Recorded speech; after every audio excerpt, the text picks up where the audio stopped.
Mr Speaker, the Rudd Labor government is determined to get rid of the scourge of work choices and the scourge of work choices propaganda. The former government waged a war with work choices propaganda. We're now trying to wage a war on that propaganda and get rid of it. On Monday, I reported to the House that the Prime Minister and I had arranged for the pulping of 436,000 work choices booklets.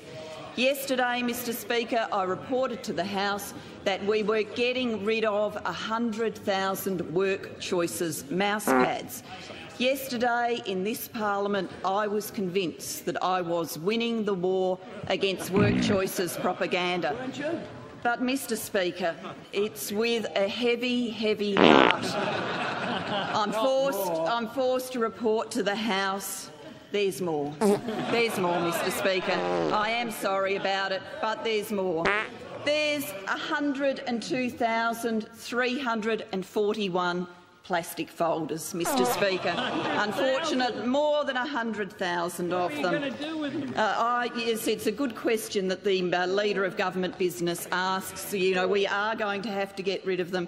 There are 77,893 pens, Mr Speaker.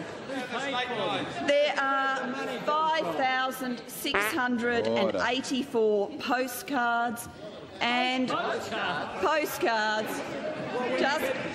in case anybody ever wanted one, a postcard. And, Mr Speaker, there are an unknown number of fridge magnets, Mr Speaker. An unknown number of fridge magnets. Mr Speaker, I'm alert and I'm alarmed, I'd have to say. I'm alert and I'm alarmed. You can't turn a corner in Canberra without work choices propaganda cascading on top of you. It's just remarkable. We are going to continue the war against work choices propaganda. But, Mr Speaker, can I say I do concede that for some people this propaganda could come in handy. I can imagine that when the Leader of the Opposition and the Deputy Leader of the Opposition produced their work choices is dead statement, they did it at a computer with a work choices mousepad, they signed it with a work choices pen, they filed it in a work choices folder, and then they had a drink out of a work choices fridge. I understand that this propaganda can come in handy for some, but one with the fridge magnet on it, a work choices fridge.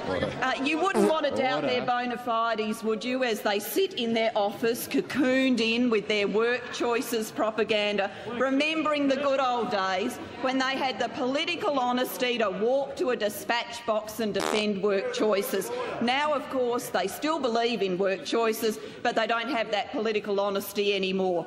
The work choices propaganda is the propaganda of the Liberal Party, paid for unwillingly by Australian taxpayers, by a government that believed in work choices. This is a Liberal Party that still believes in work choices. If they want some things to remind them of the good old days, just ring my office. We've got a lot of them waiting for you.